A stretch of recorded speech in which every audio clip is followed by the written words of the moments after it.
She said the way we speak to our children becomes their inner voice. In our house, we have a, can you say that again, please? Let's try that again. I think very first and foremost, we can't react. We have to respond. This is Rooted by the River, an SRC parenting podcast. None of us have parenting figured out, but I'm so glad you're coming on this journey. A journey to grow as parents while we raise and disciple our children.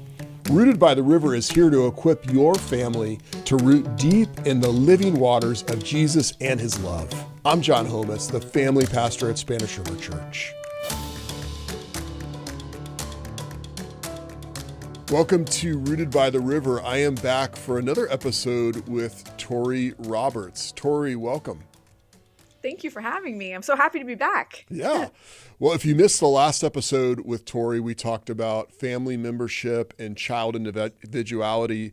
But today we're going to talk about kindness and why that's important to be intentional about fostering kindness in the home. And so, Torrey, why is it important? Well, I feel like, especially in today's day and age, you can look around and it's just we are extremely polarized in all aspects of our country. It feels like, just everything. And it feels like online has kind of taken over and eked into every part of our social dynamic where Right. people are just angry all the time. Yeah. You do anything and they're angry at you. And so I think we just need to get back to just basic humanity of being nice to each other. There's just Right. last time we had mentioned kind of the core values of parenting being we want to raise our children to be marriageable, employable, and good servants of the Lord, really.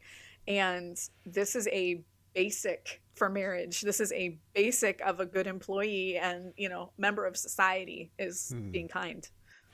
Yeah, and I think just for parents to even understand, you had mentioned something about the generation interacting and growing up more and more embedded in the online world. And all the online stuff is run by algorithms. What your children see in YouTube, the stuff that comes up on TikTok, if they're watching that, well, that's another conversation. But those That's algorithms, for later. That's for later. Yeah, we'll talk about that later. But those algorithms that deliver content to us are based on us clicking on it, which usually we click on things that either we really agree with or that are just promote outrage. And that is not a healthy way to interact with the world. No. But again, I do feel like it's like we're seeing, I feel like post 2020, it feels like it's just kind of snowballed even more where it just, that anger and the lack of common decency to each other has just spilled out into all layers. Whereas, you could kind of hide behind a keyboard before, and now it's just eked out everywhere. So, Torrey, when you teach about kindness in the home, how do you even define what kindness is? Well, that's an interesting question. Kindness is I just basically treating others how you would want to be treated, which is again scriptural. I'm going to treat you the way I want you to treat me. Just kind of a basic understanding of it. Right. I also think, we had talked even offline a little bit about how, as Christians and trying to impart who we are as Christians to our children, first and foremost, we're called to be salt and light. And we do that. And it tells us, I believe it's in 1 John, and you can correct me because I'm really bad. I'm good at knowing scriptures, but not knowing where they're from. I'm bad about that. So it's the details, it's the little things. But it talks about, I believe it's in 1 John where it talks about you will know them by their love. So we can only be salt and light through the love of Jesus. And so I think teaching our children how to love others is an imperative as a Christian parent. That's good. Kindness also gets misconstrued because when it's easy just cognitively to, like, when our kids are fighting, to just go be nice instead of be kind. And they're not always the same thing. Like, nice can mean so many different things. Yeah. But kindness is really an intentional leaning in with love to see the needs of another person It's not Yeah. just politeness. Rather, like Right. Jesus was kind, and Jesus wasn't a pushover. He No. actually leaned into other people, and he wasn't a doormat. Rather, Mm-mm. he saw their needs and he met them, whether it be a Pharisee, whether it be, someone who needed healing. And so what does Yeah. that actually look like to do that in the home, or how do we do kindness in the home? So I think what you just said was actually a place that I wanted to go. And I love the idea that kindness ultimately is teaching our kids empathy. Hmm. It's teaching our kids to see the needs of others. It's kind of an awareness of people around them. Um, I love that idea, and that is something that we see Jesus doing. Like you're saying, there was always a strength with him. There was a strength in it, but there was a choice to meet people in their place of need. Yes. Um, and so I think that's empathy. And so Hmm. ultimately, when we're teaching kindness, we're teaching our children just kind of emotional intelligence. We're teaching them to be aware of others around them. I think Hmm. that in the home, um, that starts with their siblings. Hmm. It starts when they're very little.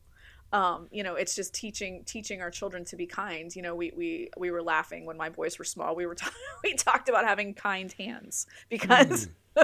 with two boys, the answer to that would be, Lemmy, I'm going to punch you because Hmm.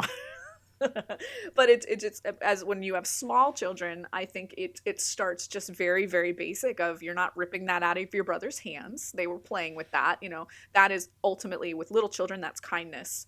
um and I obviously, it changes and morphs as they grow older, but I think that's a good starting point with littles. Hmm. That's good. How does it morph as they get older? um You have i two. i You think have it's two being teenage boys. So what does that I look like have for two you? teenage boys. Actually, are very, very empathetic individuals. Hmm. In all honesty, and I don't know that it was anything that I did intentionally. I just think it's kind of like what we talked about last time. It's kind of their genetic makeup. It's their makeup. It's who God made them. Hmm. Um, but I think teaching our kids empathy, it starts with older kids. It's definitely modeling.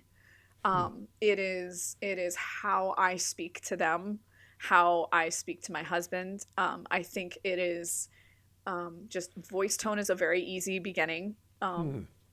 And then just teaching them again to be aware. So one of the things I did with the girls in our group home, because a lot of them did not have empathy for anyone, and so teaching them to actually look for ways to be kind to each other, look for ways to serve the other person. And I actually had a whiteboard up on my door, and I had said random acts of kindness. And so I would document anytime I caught it, which made me have to be aware and looking for it. But anytime I caught any tiny little bit of kindness, I'd call it out and praise them for it. Hmm. So we can take that model as a parent, and just when you see your child being kind, name it. You did a Hmm. great job there. I saw what you did to your brother. You were being kind. Hmm. And I think that can go into, because who I worked with was teenagers, and so I think that works even for teenagers. That's really interesting. Like to start off with celebrating what they're already getting right when it comes to Mm-hmm. kindness, rather than always Yes. pointing out what they're doing wrong. That's an interesting thing to think about. It reminds me of a story. One of my favorite stories in Scripture is from Luke 7, where Jesus meets a widow, the widow of Nain's story, where he Yeah. raises her son to life. And Yeah. while many of Jesus's miracles sort of have a spiritual parallel, for instance, when he raises Lazarus, there's a lot of teaching that goes along with I'm the resurrection and the life. In Luke 7, when he raises the widow's son, the story is framed when it literally says, when Jesus saw her, his heart Mm. was filled with compassion. And one of the things that I've learned about that passage through a book by a guy named Paul Miller was that, like, love looks. So we can Oh, talk about that's good. kindness. Like, kindness requires us to slow down, and you use the word empathy, but like, how do we do that? Well, we actually have to stop and like look at the world Yes. from someone else's perspective. And some children are naturally like more bent to do that, and some Yes. children are not. And that's okay. Sometimes with the empathetic kids, you have to teach them it's okay to stand up for themselves. And Yes. sometimes for the kids who aren't empathetic, you'd have to teach them to stand up for others. And Yes. so, yeah, we talked about celebrating what they're already doing. What else is Yeah. helpful in teaching your kids kindness? So I believe in the last podcast you talked about sitting around the dinner table. Hmm. Um, I think sitting around the dinner table and almost having a nightly rhythm of looking for that, because I love that concept of Jesus saw her, like Hmm.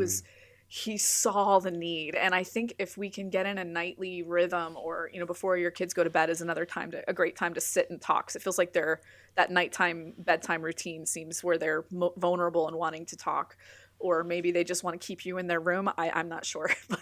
Um but I feel like teaching them those questions, like, who did you see today? Was there anybody that you could have helped, or you could have sat next to, or did you see Hmm. anybody that needed anything today? And just asking leading questions to help them process. Hmm. But if you have a nightly rhythm of that, um, or even a breakfast, I'm not sure, but if you have a rhythm of that, they know the question's coming, and it teaches them to actually be looking. Hmm. So I think just having little family rhythms that teach them to look for opportunities to see people, like Jesus did, I think is a good place to start. You've, in this episode and the last episode, you've used the word rhythm several times. Why is that important when we're teaching our kids to actually have repetition that's regular? Um, for me, I have a very strong ADHD brain, and so I have to have routines. I don't like the word structure in parenting because it feels too hard lines for us in today's day and age. But Hmm. each family has a rhythm. Hmm. You have something, you have something you're doing on a Monday night. You hopefully church is always part of your Sunday rhythm.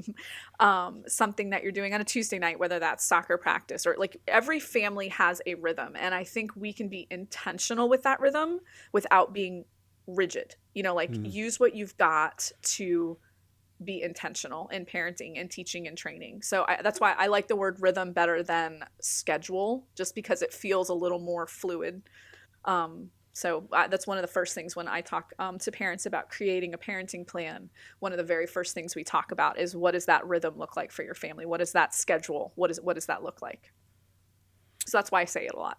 Yeah, that's good. Okay, tell me about parenting plan. Like, Oh boy. I'm curious now.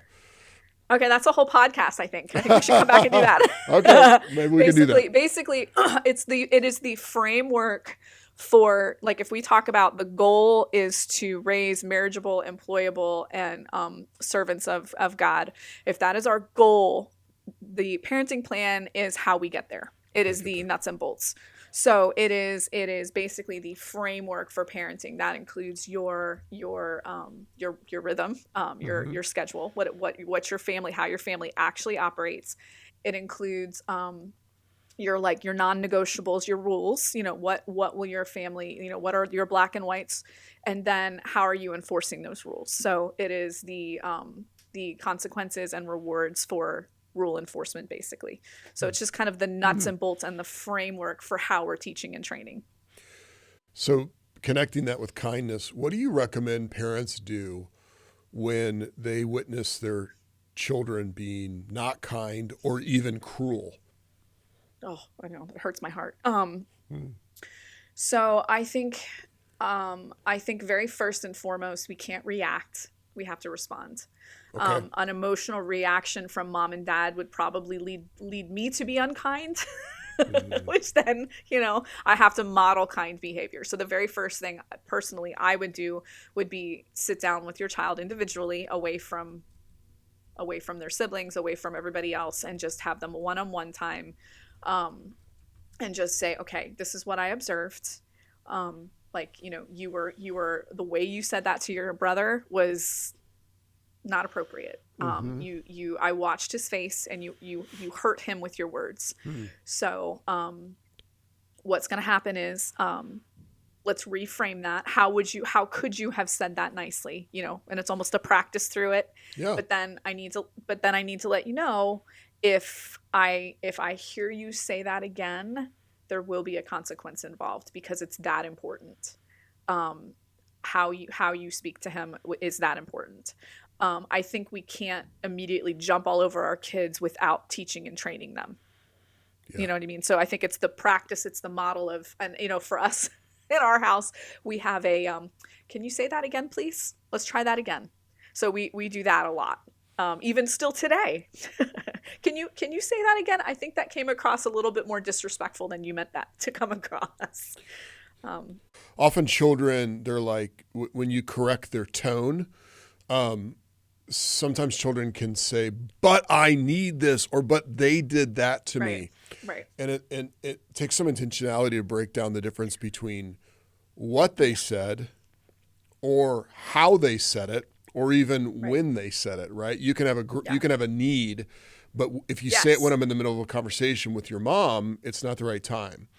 And so I find that that's something I have to parse out with my children as we correct their, hey, could you say that in a kinder way? But my sibling did this, okay, I'm not saying they're right. I'm just saying you need to say that in a different way back. So, yeah. One of the things I observed, you said, you talked about them interrupting. And I actually observed one of my friends has a practice with her, and they're smaller. And again, when they're little, there's a sense of urgency.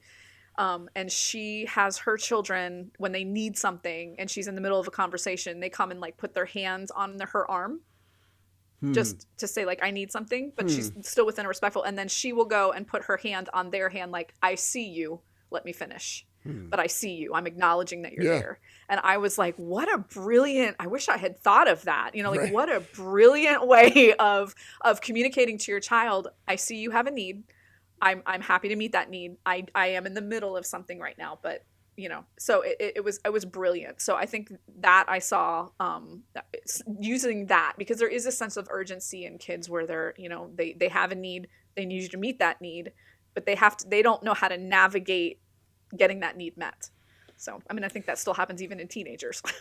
Yeah. And that's really actually helpful, because usually what we're actually probably training our kids to do is, they come over and say, I need you now. And you're like, no, I can't right now. I'm in the middle of a conversation. Well, then they escalate, right?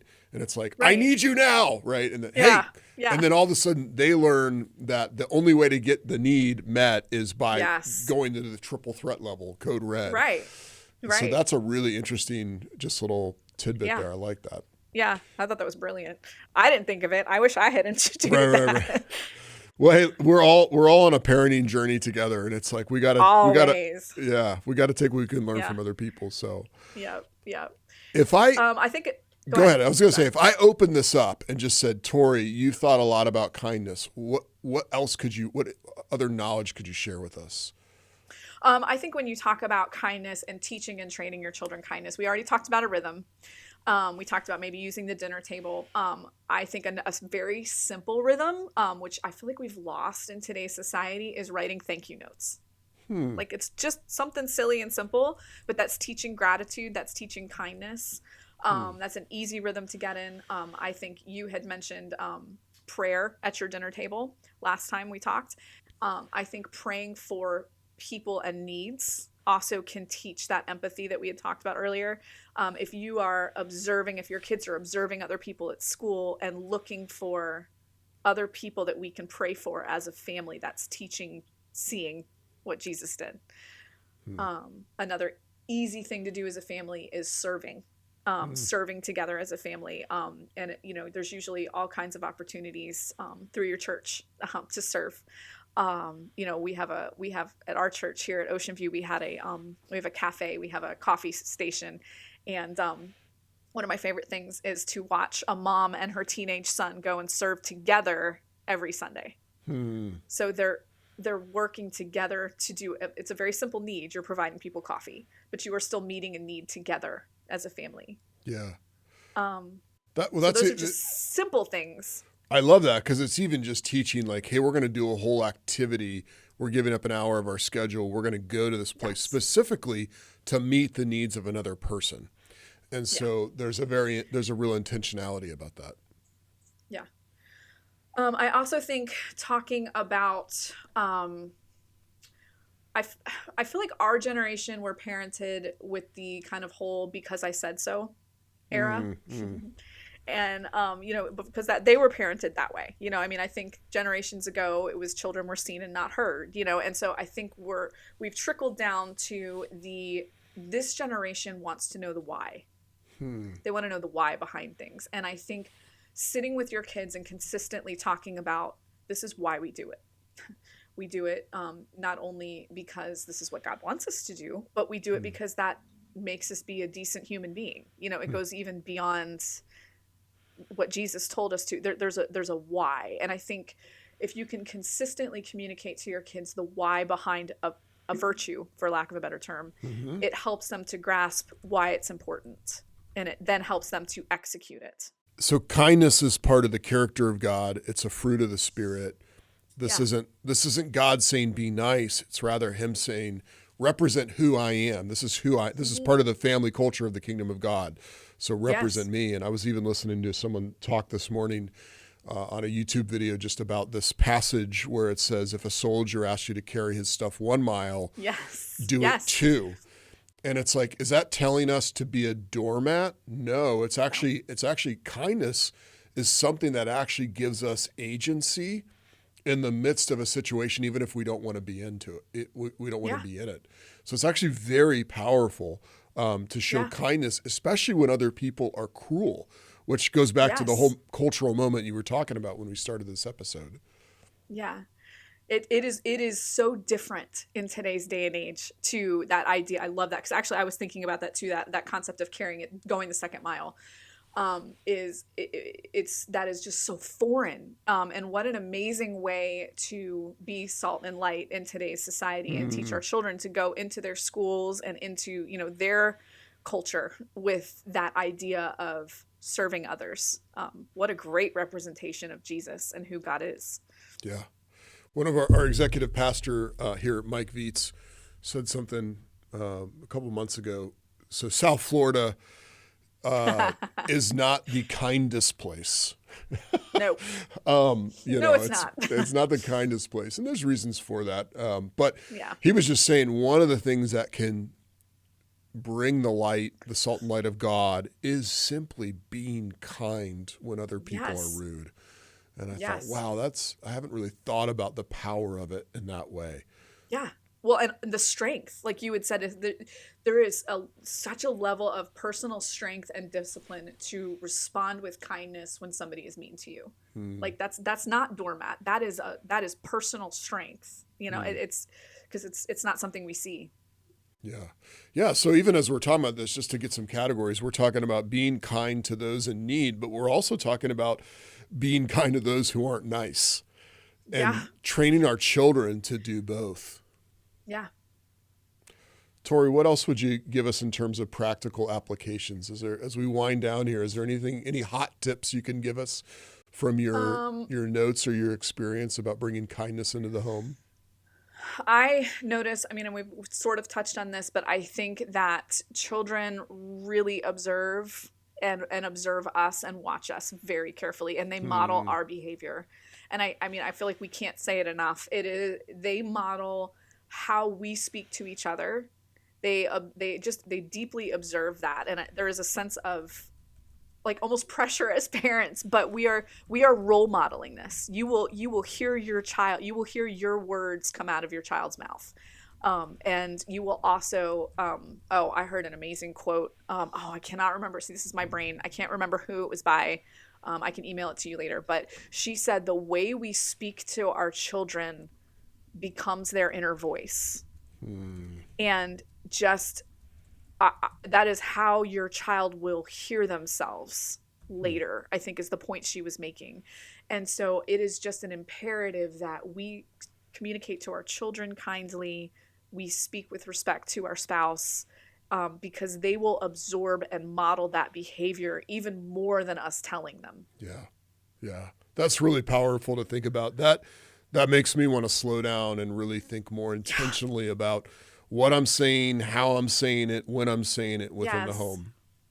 for sure. Me too, on a daily basis. Yeah. Well, Torrey, thanks for joining us again on Rooted by the River and talking about kindness in the home. We really appreciate it and the wisdom you bring. Thank you so much. I had a blast today. Thanks, Torrey.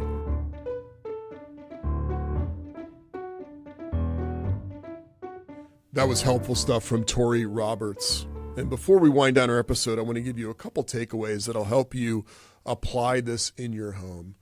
The first would maybe be a simple switch. As Christians, we should consider whether we want to tell our children to be nice or be kind. I'm not even really sure what be nice means, but be kind and be nice often end up being grouped together, and they're actually not the same thing. Kindness doesn't come from weakness, but rather comes from strength. Being nice to someone that's your enemy is different than being kind to them. Being kind means you're intentionally leaning in with love, seeing their need, even though they're not being nice to you. And maybe it would be helpful even to talk to your children about the difference between being a doormat versus being strong, and kindness coming from a place of strength, because God is strong and God is kind. But then the second thing I would encourage you to consider, in your home, when you are not kind, when you say things sharply, when you're stressed, I would encourage you to look at your children and say, I'm sorry, that wasn't kind. Because as parents, it can be tempting to be the one who's always right. But as parents, that's not the goal. The goal is not to be always right. Rather, the goal is to repent and confess when we're not right. And actually, if we confess to our children when we weren't kind, it shows them that the kindness matters more than being right. We're holding ourselves to that same standard, that we want to be kind like God. And so when we're not kind and we apologize, it creates value around that idea of being kind. So this week, if you're not kind, if you answer short in a short way or you're stressed, just say, I'm sorry, that wasn't kind. And I still love you, and I'm going to commit to trying to say that better in a kinder way. Those are a couple takeaways for you. So glad you got to join us again on Rooted by the River. Thank you for listening to Rooted by the River, a Spanish River Church parenting podcast. If you're watching on YouTube, leave your takeaway from this episode in the comment section. If you found the episode helpful, send to a friend or leave a review, which is a great way to help others find the podcast. You can send your questions into rootedbytheriver@SpanishRiver.com. Thanks again for listening.